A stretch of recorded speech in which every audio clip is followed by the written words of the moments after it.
Hey guys, it is your big sis Mo here. And from the title of this video, you can already tell what we're gonna be talking about. This is the most asked question I get in my Instagram DMs is how can I grow my hair? That's always the most asked question. So not only do I have a guide on this, I have a hair guide on this. It's linked in my Instagram bio. I'm also gonna link it in this video caption. Not only do I have a guide on this, I've done like 2 videos on this. I think I've done Instagram reels on this, but you know, they get lost and they trickle down as you like post more content. So today, that's exactly what we're talking about. These are my tips that helped me to grow my hair. And if you look at the picture in the thumbnail, I've had short hair before. I've had long hair. I've big chopped. I've grown out damaged hair. Nothing for me has changed over the years as far as what I've done in my regimen. The only thing that changed is what I'm going to get into right now. And of course, if you're not already subscribed, why aren't you? Like, subscribe. So the first thing that we're gonna get into is hair porosity. So the comment that I'll get, so this is my tip number 1, learn your hair porosity. The comment that I always get on Instagram is, what's your hair type? And I always respond, I'm like, I don't know. I never try to learn. And I'm not trying to come off rude when I say that. I really genuinely mean that. When I went natural back in 2013 is when I went natural. Was it 2013? Yes, 2013. Yeah, it was 2013. That's when I went natural. So it's almost been, oh no, it's been 10 years now. So when I went natural, I didn't even try to learn my hair type back then. And the reason why is because my older sister, she's a year and 4 days apart from me. Yeah, my mom was nasty. So my older sister, she had already went natural. So she was already into like the natural hair girlies. She was already watching YouTube videos. So I just followed in her footsteps. So when I was going natural, she was like, you should learn your hair porosity. And I was like, what the? So what is hair porosity? And what are the 3 hair porosities? And I did take notes, and the reason why I took notes is because my memory is not as good. The older you get, the worse your memory gets. I've actually really been doing things to like actually get my memory back to a good place. So I'm like, okay, this is getting a little scary. No, I'm just kidding, it's not that bad. But I just took notes because I know if I don't take notes, I will ramble through this video and I'll have to just cut out so many edits and everything. And I just really like to just go straight through. So hair porosity, it just means how well your hair can take in moisture and retain it. So there are 3 different types of hair porosity. There's low porosity, high porosity, and then the third one, they call it normal porosity. We're just gonna call it normal. I hate to use the word normal because like, what is normal? So someone like me, I have low hair porosity. What that means is the cuticles are very tightly packed and close together. So it's hard for my hair to take in moisture. Also, product tends to sit on top of my hair. So here's what the porosity test looks like. So when you do like a low porosity, when you put the hair strands in water, it's gonna stay floating at the top, again because the hair strands can't take in moisture as easily. You do want to do this with clean hair, and the reason why is because you can get a false low porosity test. If you have a lot of product that's already in your hair or on your hair, then most likely your hair strand is going to float anyway because you already have a lot of product on it. A really key way to tell if your hair is low porosity, if your hair takes a long time to dry. For years now, if I air dry my hair, let's say I washed my hair tonight at 8 p.m. my hair would not be fully dry until tomorrow at like 6 p.m. It takes forever for it to air dry. So those are some of those key characteristics that I figured out that I had low porosity even without taking the porosity test.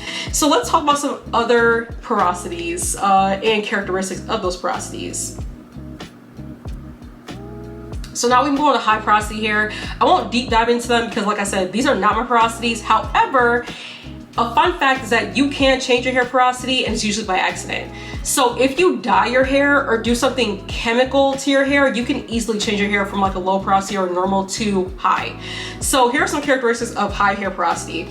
So water and other moisturizing products are quickly absorbed into the hair. So when you do something that chemically change or alters the hair shaft or the cuticle of your hair, it opens the cuticle, so it makes it less tight. So that's how you can go from low to high.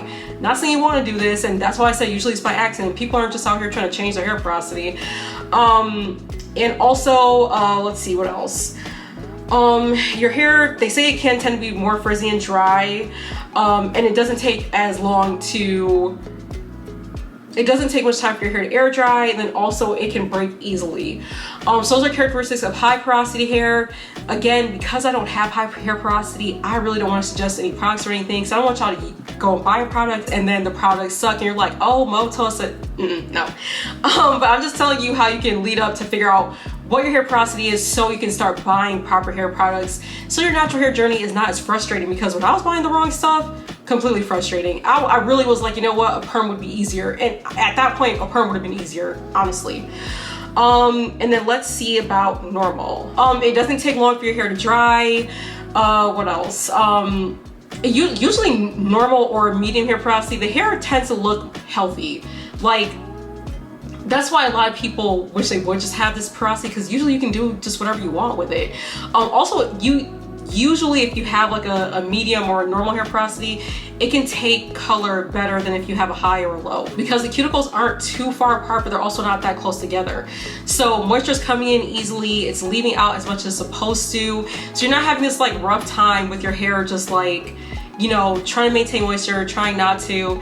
So yeah, those are the 3 porosity types. I did include the porosity test. Some people are saying that this porosity test is no longer like valid, but my best friend, she actually big chopped a couple of months ago, and she came to me and was like, hey, you know, what product should I be using? How do I test my porosity? I used this test with her and her hair is growing like a weed. I also gave her the same tips I'm giving you guys in this video are the same tips that I gave my best friend. Her hair is growing like a weed. But listen, anybody who's ever DM'd me, and this is me too, my own horn, because as you fucking should when it's necessary, anybody who's ever come to me in my DMs or anybody who's bought my hair guide, a lot of you guys have came back and told me that your hair has grown like a weed. And I'm not putting a bunch of fluff out there. I'm literally giving you like 5 tips of things that I literally have done and stuck to over the last 10 years, and it has worked. Will it work for everybody? No, I can't say it's like, you know, the end all be all of just anything, but the proof, okay? You see the material. Anyways, so that is my first tip. It's solid. Learn your hair porosity. Stop letting people tell you about hair type, unless you're getting a hairstyle, because apparently that matters. Now let's move on. So tip number 2, and a lot of you girlies are not going to like this. Let me get a drink of water before I do this, because talking just like dries my throat. Also, I started doing Pilates. This is my 3rd Pilates day today, and this corset and the way my abs feel right now is like torture. 3 of these a day gets us to a gallon. Okay, tip number 2, y'all not gonna like it. Avoid heat. I said it, y'all not gonna like it. Here is the issue. So when I say avoid heat, some of you guys will come to me and you're still on that I'm addicted to blowouts and I like to straighten my hair like once a week or once every couple of days. The issue when you're trying to transition your hair or trying to go to like your natural hair journey, or you know, just have healthier hair, is that if you are consistently putting 400 degrees, excuse me, if you're consistently putting 400 degrees on your scalp, you are literally like you're going in the opposite way that you're trying to get to.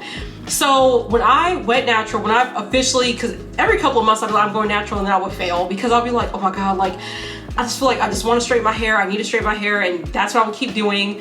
And so my hair wasn't growing. It would just be at a standstill. And at this point, like my hair at this point is down to my butt. Like my hair touched my butt. But when I was like going natural, my hair was like right here. My hair was like right here. It was this short, and I have pictures of how I have pictures, which I'll include.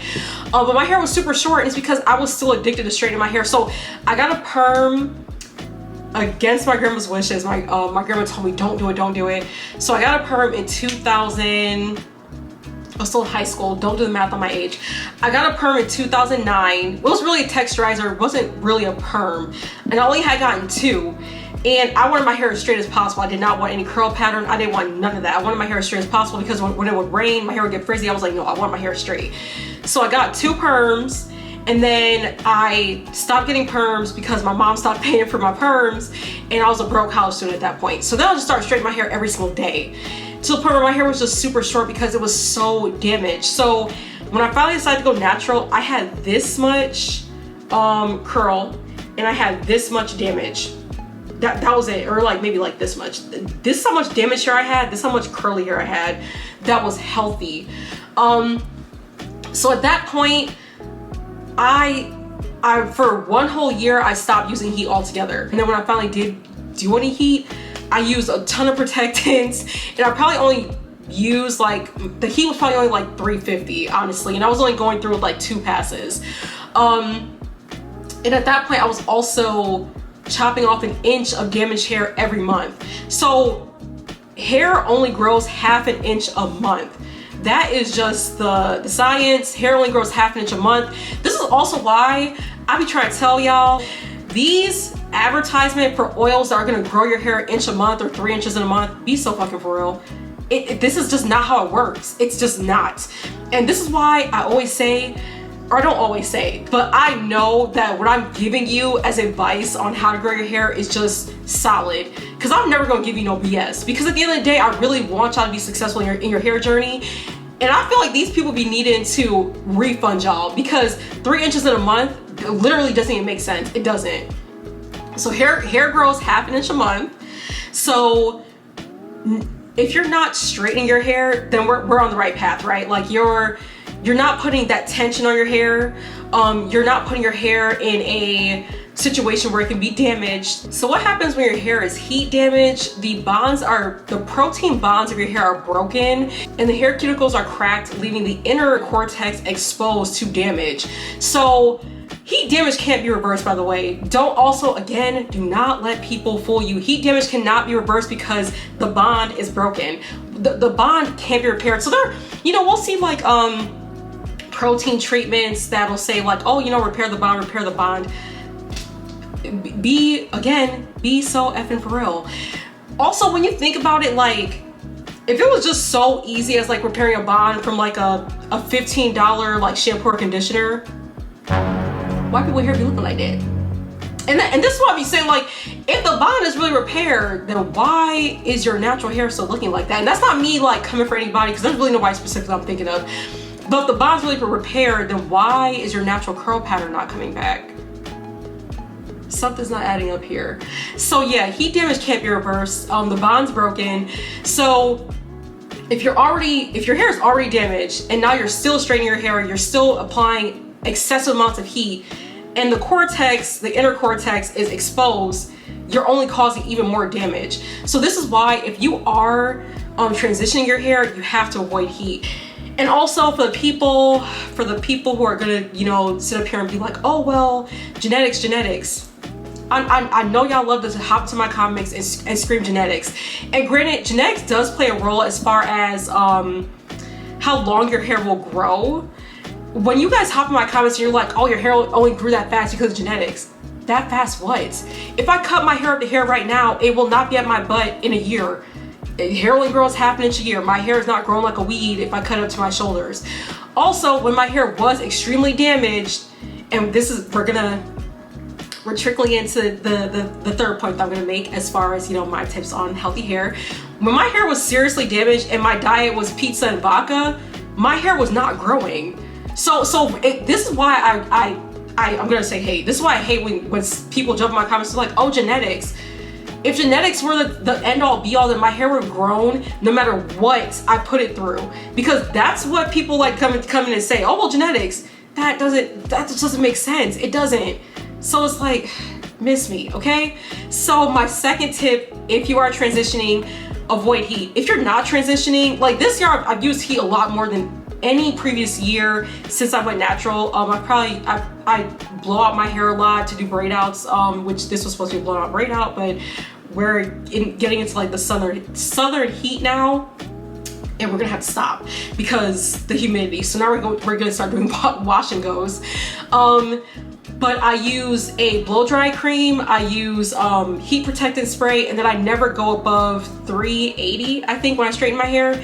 Or I use a blow dryer comb, and still I'm using the same heat protectants. Like, it just is what it is. Like, I'm not willing to damage my hair for a temporary hairstyle when I know that I wear my hair curly all the time. Also, straight hair just doesn't even make sense for my lifestyle. I work out 7 days a week, 6 to 7. So it's like, it would literally be a hassle for me to have straight hair all the time. It would. Anywho, now let's move on to what I think really should have been number 1, but I just put it as number 3 because I just started off with porosity because I think porosity is just as important. Your diet.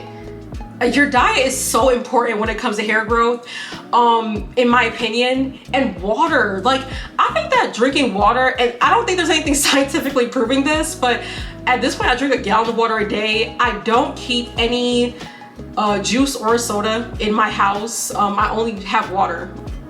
And yeah, when my hair was damaged and it was short and just, and there's nothing wrong with having short hair. My hair was short and damaged. It looked awful. Like, it just looked cooked. When my hair was damaged and my diet was pizza, chicken wings, I was barely even eating 1,000 calories a day. The drinks I was having was vodka. Like, my diet was trash. It literally reflected in my skin, it reflected in my nails, and it reflected in my hair.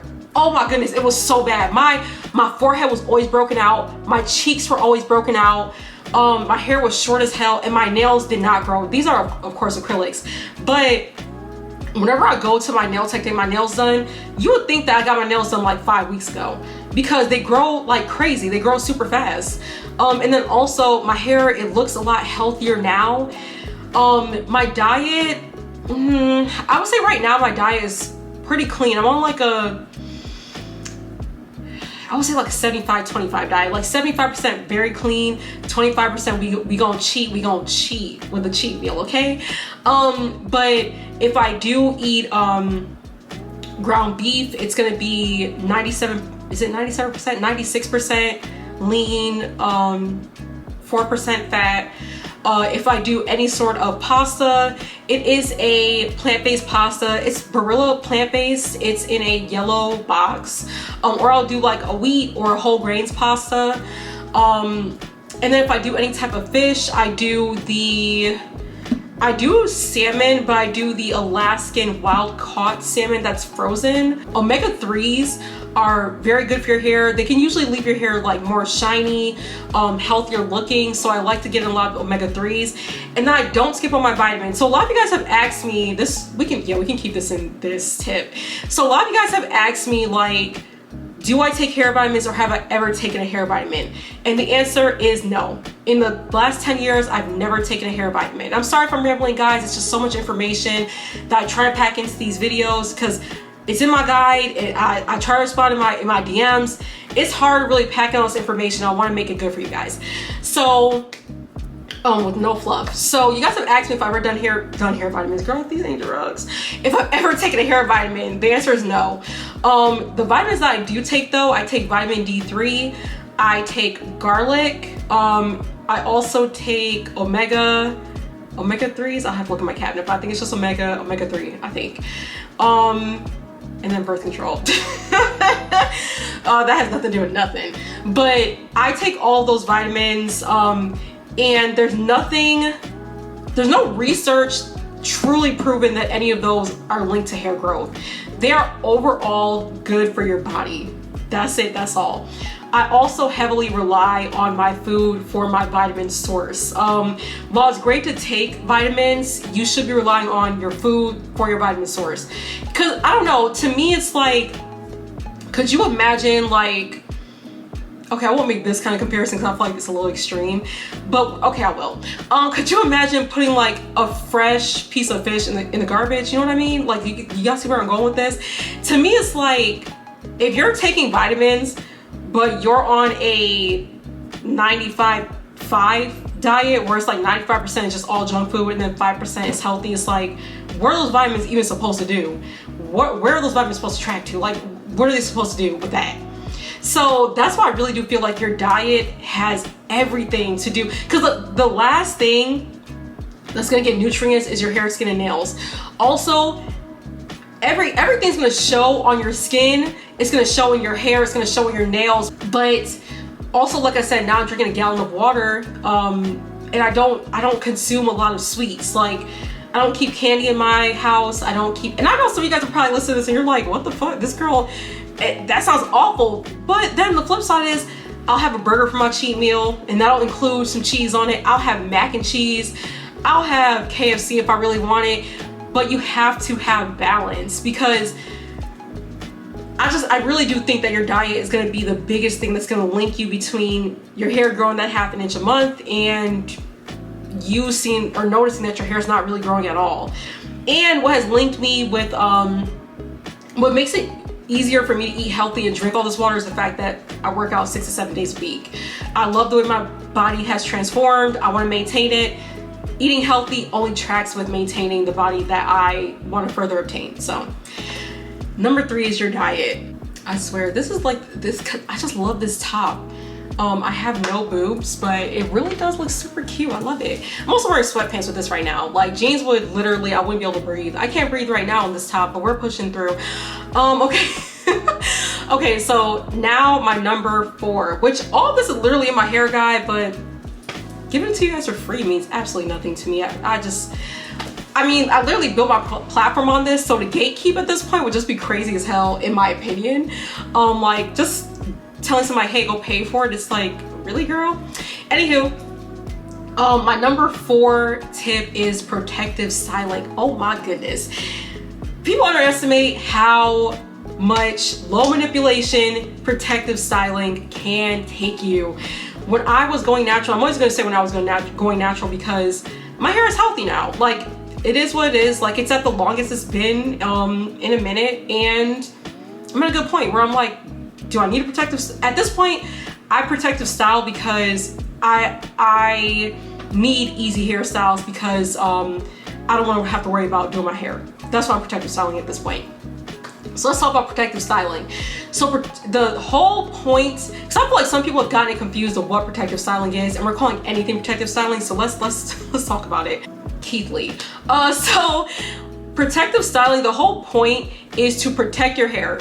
Protecting your ends, like tucking them away, but also being able to still keep your hair moisturized, still allowing your hair to breathe, and keeping yourself from like getting like split ends, and just like the free radicals that are just in the air. Like this is the whole point of protective styling, right? To protect the hair.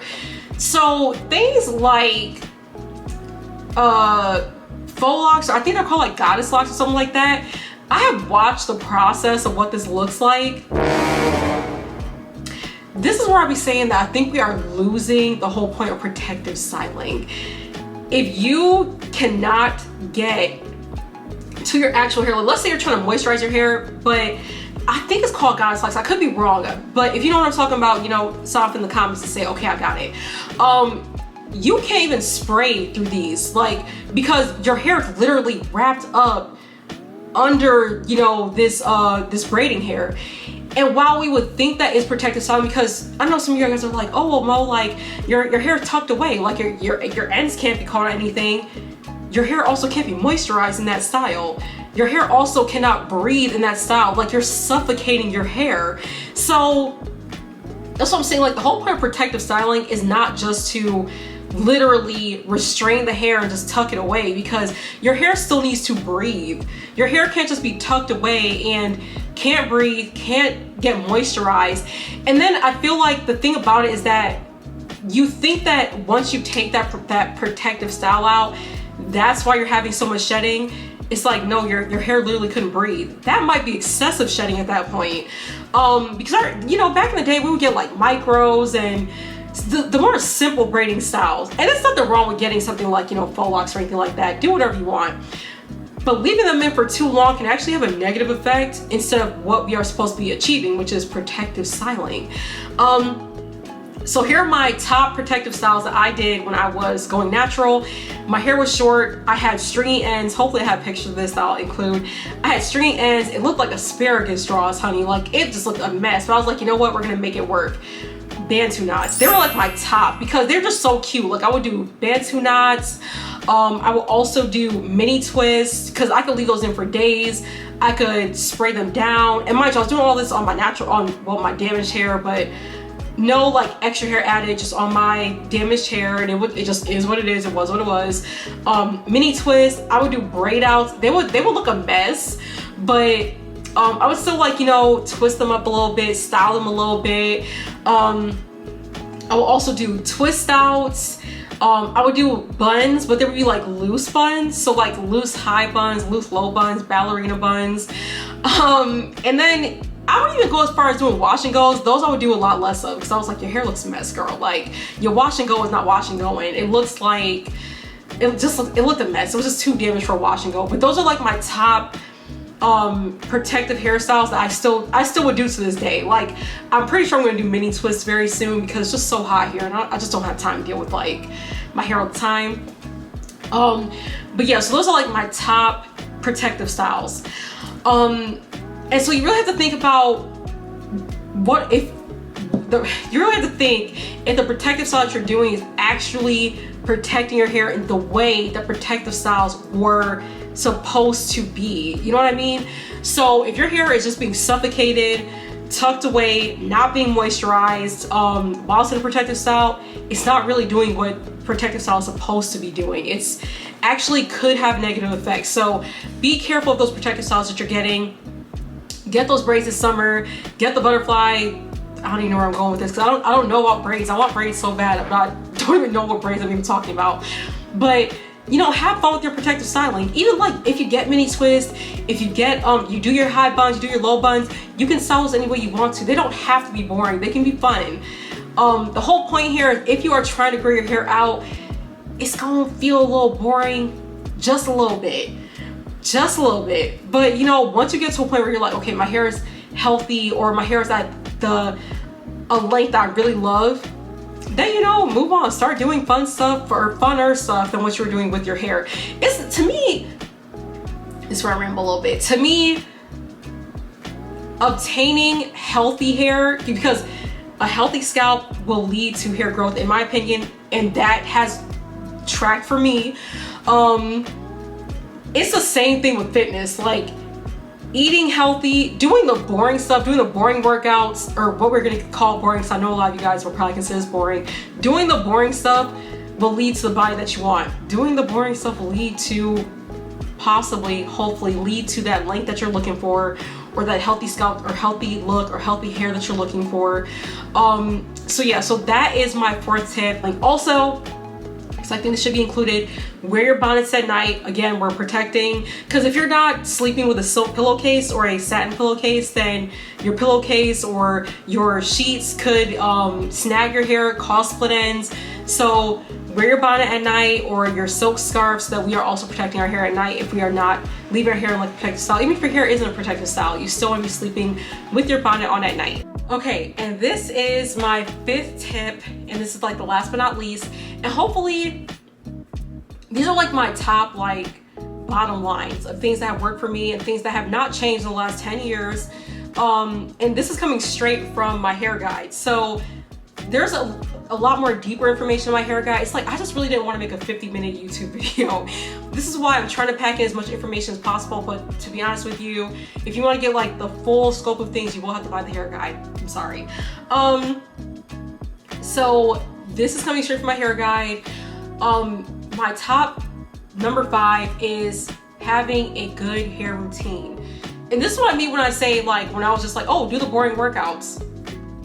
Why are you changing your hair routine? Why are you continuously changing up your hair products? Honestly, if I'm not being paid by like a brand, or if I'm not doing like a series on like, oh, let's try out new hair products to wash our hair with, I have used the same hair products for like the past couple of years. So let me get to the page. Okay, so having a good hair routine.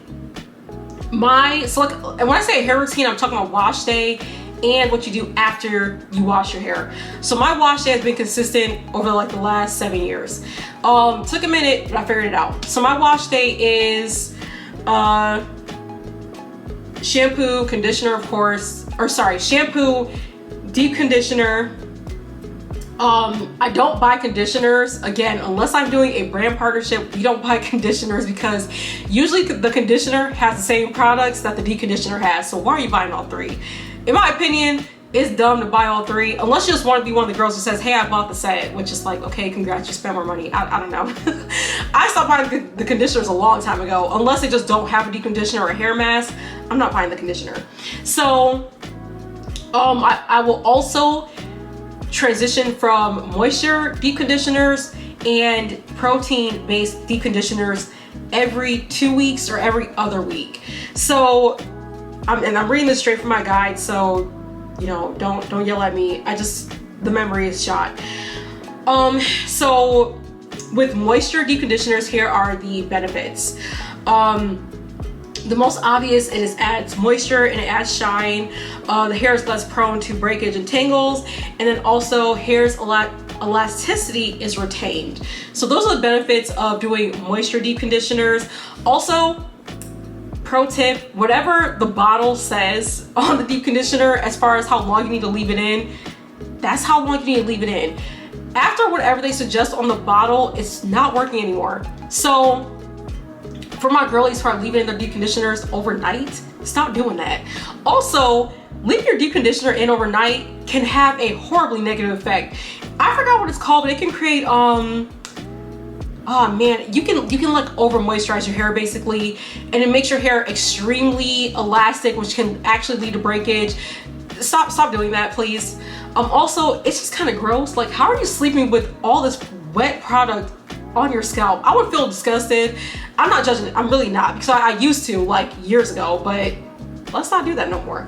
And then of course, protein deep conditioners. When you use protein deep conditioners, it makes the hair stronger. The hair appears less frizzy. Also adds shine, and then the hair's oh my god, the hair's elasticity is also retained as well. Now here are some signs, because I feel like a lot of us don't use enough protein deep conditioners. A lot of deep conditioners are actually just like moisture based, or like they're always like, oh, you know, add moisture. Here's how you can tell if you've added too much moisture to your hair. If your hair feels mushy and limp, you've added too much moisture, which I've done that many times. Your hair is falling flatter than normal and not holding definition as easily.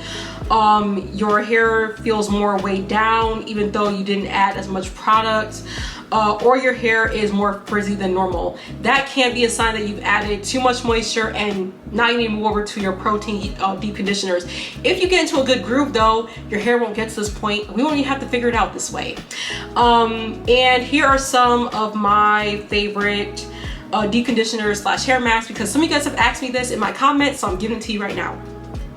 ApHogee 2-step protein treatment.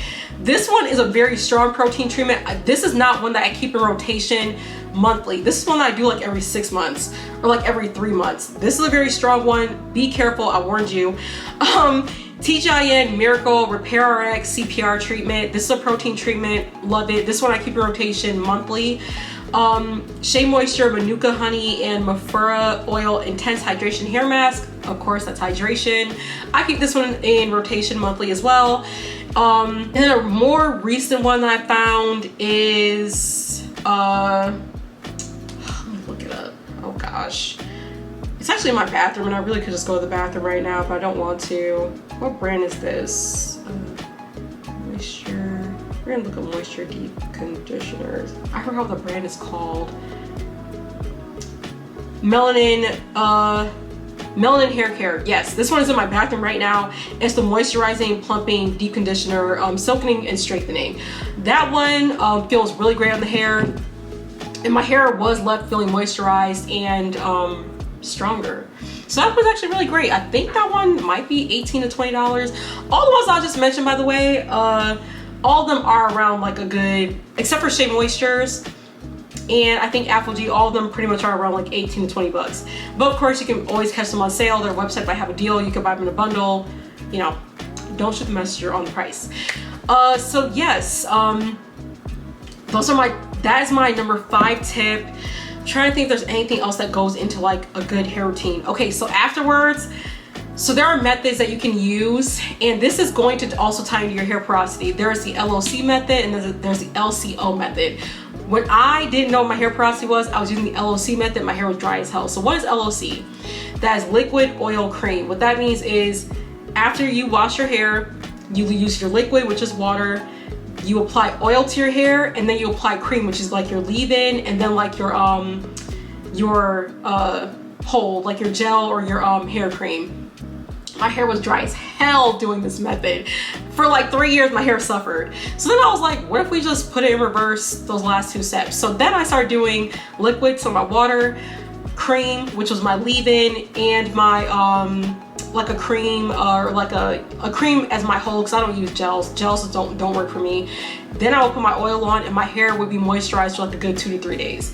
So if your hair has been dry a lot lately and you just can't figure out why, you're doing LOC or you're doing LCO, try to put it in reverse. But yes, those are my top 5 tips, guys. I would love to sit up here and add in a bunch of fluff and say, hey, here's 10 tips to growing your hair longer or healthier. I don't have more than 5. These 5 tips have helped me along the way. That's it, that's all. So hopefully you guys, you know, found some gems in this video. If you want more information and like deeper information, you will have to purchase the hair guide. I'm sorry, I did my best. Listen, I literally read off my hair guide, so don't kill me. If you guys like this video, give it a thumbs up, share it with a friend.